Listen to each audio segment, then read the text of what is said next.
This two-day getaway is going to be extra special because I'll be spending it with someone who's probably the main reason I'm an actor.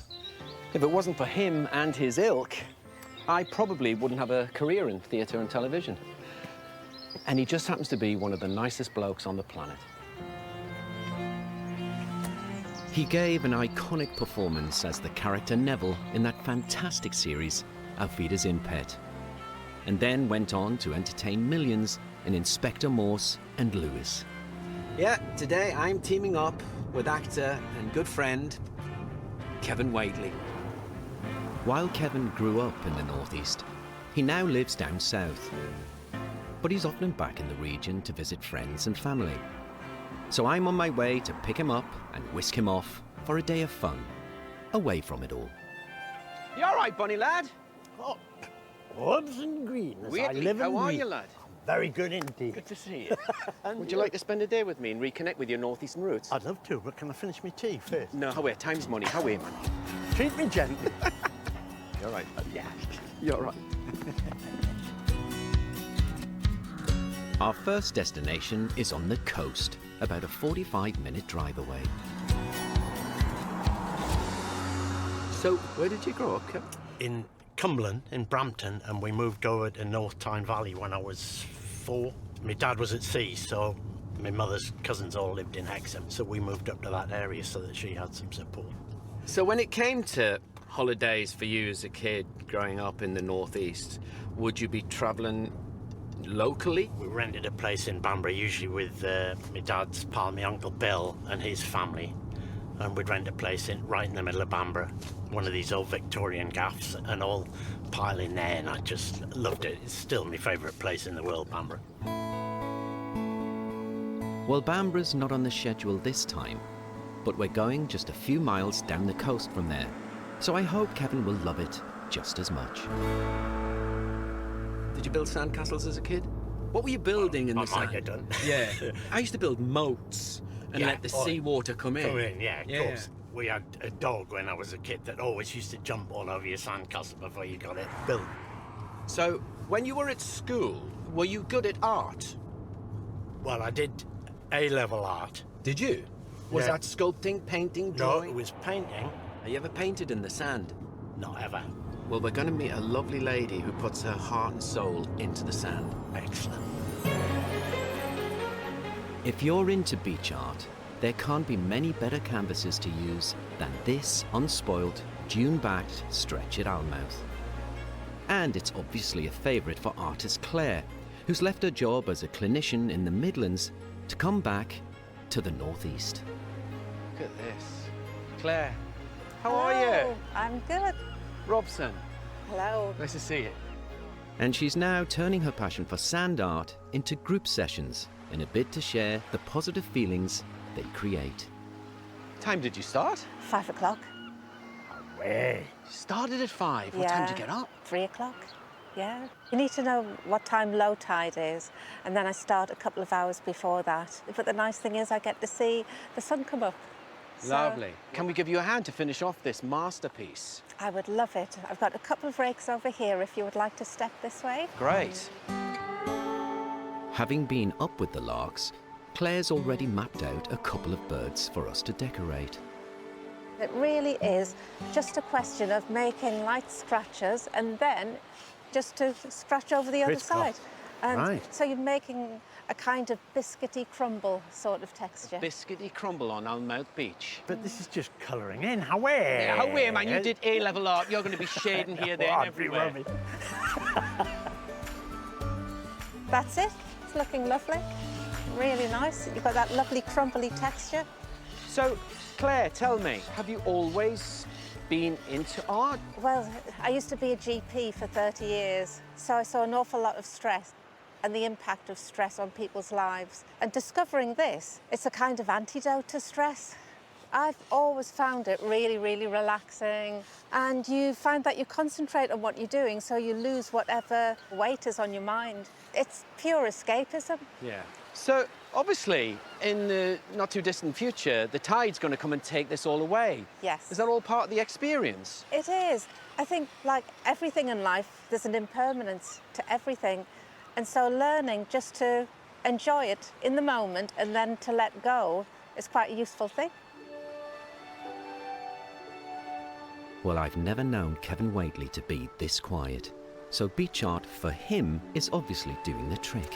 Oh, Kevin, you're doing a fantastic job. It's one of those things, isn't it? Just making a mark. You see it with kids. They love making a mark, whether it's on paper or scratching on the table or building a little pile of stones, you know, on the top of a hill. It's just a human thing, isn't it? For me, this is a bit like finding your inner 10-year-old. I suppose for oldies like me, it's a nice little bit of exercise and fresh air and great. Yeah. It's really freeing to be working on such a huge scale, and to know you can add any effects or flourishes you fancy. And then the next step is to step on it, to do a little dance, to make the speckles. Yeah, hop. Well, when it comes to a bit of fancy footwork, me and Kev don't need asking twice. Lovely little tiptoe. All in the name of art. Aye, we missed our vocation, yeah. And then going around the back of his head. And up to the top as well. Oh, that's lovely. It is. Just in time for the tide as Look well. at that, the tide's coming. Perfect timing. Looks beautiful, doesn't it? Yeah.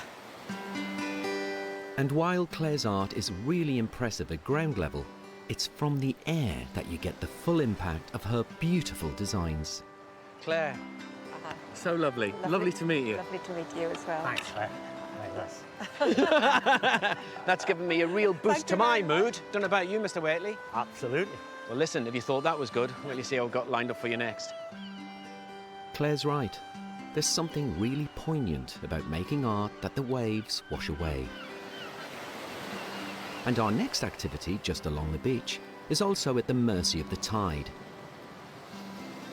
But this one requires oars instead of rakes. So when was the last time you did any rowing? You know, when you were on Morse, all those rowing scenes on the Thames. No, there are a lot of boat club scenes, but none of me in a boat. The Alnmouth Community Rowing Club not only loves to get people on the water, but they've even built their own boat. Now, look at these. These are Beautiful, skiffs. Rhoda, Hi, Robson. Nice to see you. Good to see Lovely you. to see you. Hi, Rhoda. Kevin? And today, the club's coxswain, Rhoda, and her crew, Peter and Dean, are taking us out to sea. So, what's the plan for today, Rhoda? The plan is to take this skiff out into Alnmouth Bay, do a bit of rowing, and see if we can convert you to skiff rowing. Right. Try not to drown, huh? No, we'll take good care of you. Let's get her in the water then. Go on.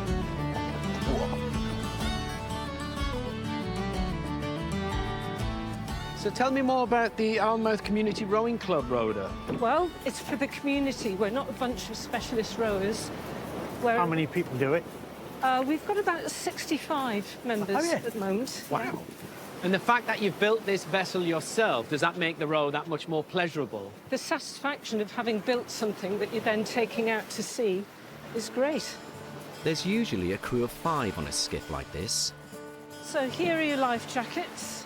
and I'm hoping Peter and Dean won't have to compensate for us beginners too much. So let's get the boat in the water. Because reaching the shallows is a challenge in itself. Okay, keep going. So what is my position called? Bowing. Wave coming. Until our lesson begins, Peter and Dean are taking the strain. Make ready. Pull. And it's not long before we're on our way. I think we should just let Peter and Dean. Yeah, I think it's going great. Yeah, we're flying. Easy. Okay, right, let's get you two going. Now remember the 3 commands. Make ready. That's where you come forward with your arms straight. Pull. You put the blade in the water. Yeah. Keep your arms straight. Sit up. Then bend your arms. Push down.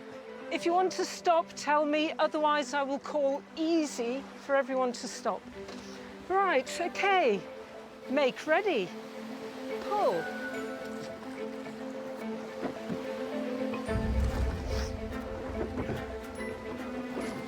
Welcome to the world of coastal rowing. I love it.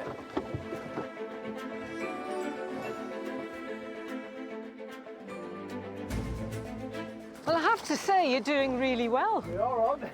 Did you hear that, Kevin? Yeah, We're doing really well. didn't believe it. You're rowing in time. You're coping with the chop. Surprised once you get into the rhythm at how nice and easy it is. I think we've got 2 new recruits here. Yeah. You've got some speed on here, Whately.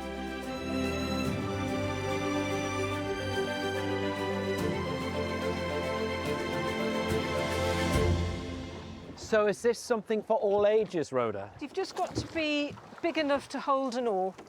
I think the youngest rower we ever had was 12, and our oldest rower was 86. Well, we could bob about in Almouth Bay all day, but it's time to head back. Now, can you pick up a little bit of speed? So row a little bit harder. That's good. Keep going. About 50 yards to go. Keep rowing. Come on. I can see the line ahead of us. And easy. Now then, get hold of your oars and up vertically. That's it. And lay it in the boat. All lying the same way, yeah? Yeah. Right, I have to say, well done. Well done, you. Yeah. Well done. Good work, Kevin. Cheers, buddy. That was awesome. 1, 2, 3, heave. I always love the sense of space you get when you experience a place from the sea. Did you enjoy that, Rowan? I did. It was surprisingly nice, wasn't it? It was. I liked it when she kept saying easy and you took the oars out of the water.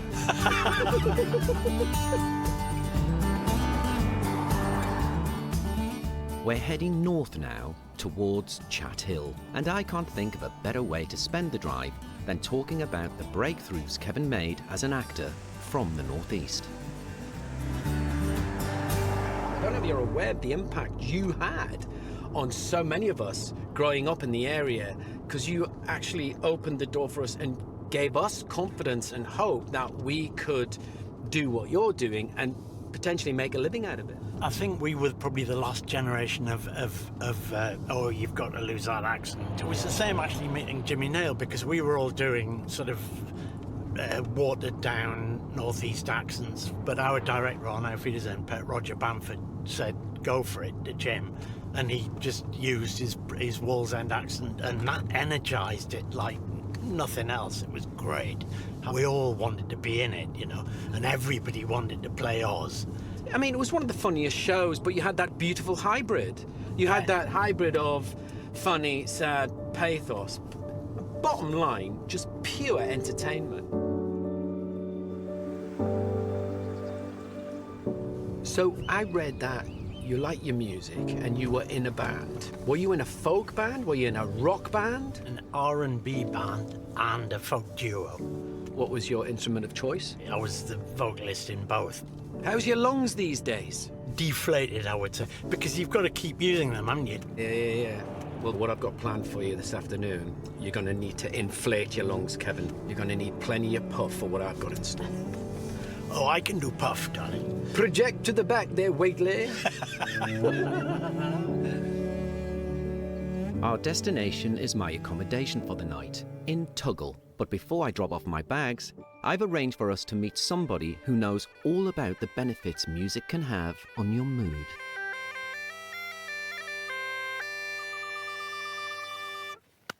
Oh, beautiful. Hi, Robson. Hi, Robson. Nice to Kevin, see you. hi, eh? Teacher and award-winning piper Ian Gelston has been playing the border pipes for about a decade. Can I ask, what was that tune called?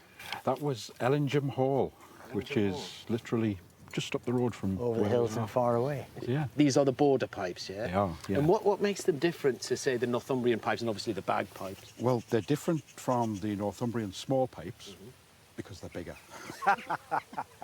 Bigger, and they haven't got a closed end. So the end on the small pipes is closed. This one's open like the Scottish pipes. so they're a bit louder. It's very sweet, isn't it? Gorgeous. It's not overpowering like the bagpipes, and I love the bagpipes. It's partly because the bellow's blown. You don't need Not as big. strong reeds. And is it true this sound is good for mental well-being? I'm doing some playing for a dementia group. Is that right? In a couple of weeks. A lot of the time people remember their childhood dances that did ceilidh dancing at school, and it's bringing that back to them. It's such a joy. You have an audience who absolutely love it because they're being transported back. Well, I think we're in pretty good shape to give the border pipes a go. We'll give it a whirl. Yeah. Shall we get you set up? I'd love to get set up. The instrument consists of 3 drones, which deliver a constant harmony, and a chanter with finger holes that provides the tune. You want that under your left arm? See, What, you nearly put me eye out, man, with your chanter?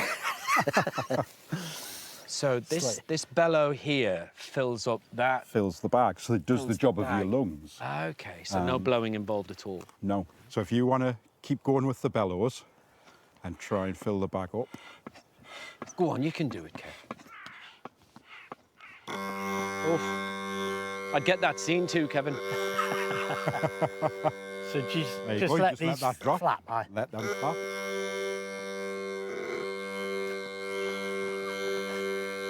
Haunting, Kevin. It's a It's like haunting a- sound. A cow with pleurisy. Not so much sweet at the moment, more disturbing. But you'll get there. Go on, son. Actually, that's pretty good for a first go. What we want is your fingers round here, and you feel the holes. Oh, do I? It's not as easy as it looks, is it? Well, I'm glad I got the drone, but I never. I'm got the glad you chance. went Well, first.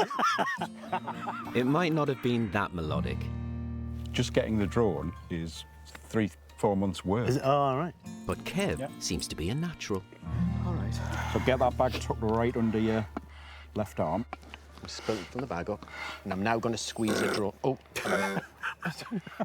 I'm not being well. I had cabbage.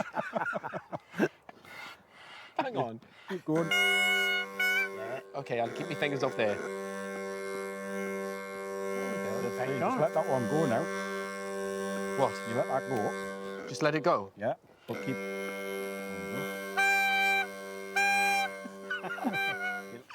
I think we should leave it to the I expert. think we should. Go on, give us another one of your favourite scenes.